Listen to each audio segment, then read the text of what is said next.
Hi gang, Tracey here with another Tuesday with Tracey. And I wanted to show you one of my favorite spray techniques today.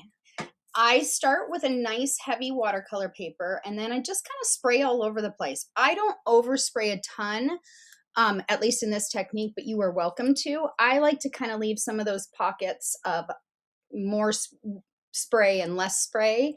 And then I use my heat gun. That's the kind of the biggest thing you can do on here is you just manipulate that heat gun, get it close to the paper, pull it away, move around that liquid. I even pick up the paper and kind of move it so the liquid goes a little bit more where I want it to go.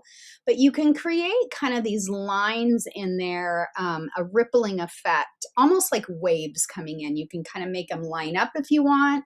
In this particular case, I'm going more in and out and creating kind of almost like a topographic map. So it gives kind of those high and low looks, but you just manipulate what you've got on there. Don't burn the paper. I've done that many times.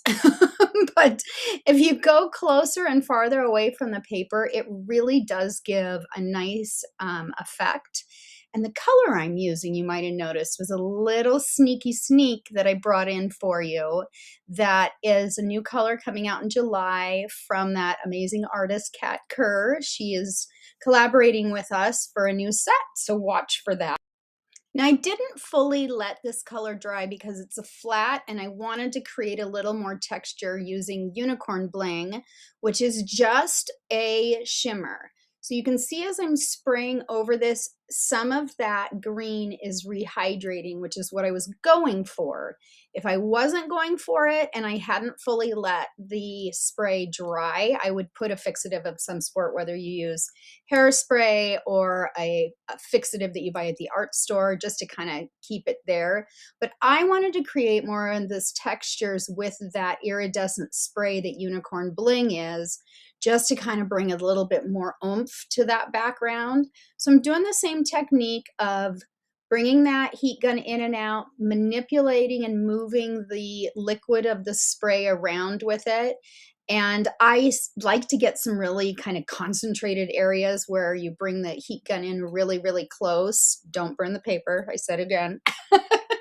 I've done it many times, but you can even see here without moving the paper that that iridescence is starting to come through over the top where I sprayed that Unicorn Bling and then kind of concentrated it with my spray gun.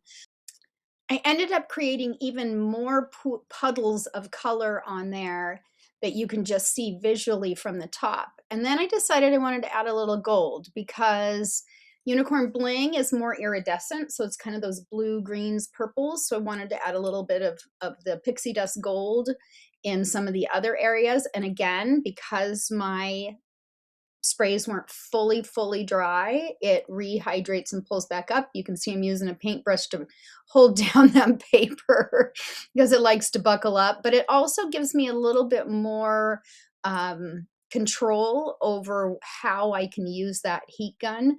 But guaranteed you will not get the same thing twice ever. Playing around with it makes it absolutely amazing. You can see on here all those crazy textures that you can get with the heat gun. And then with that Unicorn Bling over the top gives it just a real different look. So use your sprays, use the flats, add some glitz over the top to create great backgrounds.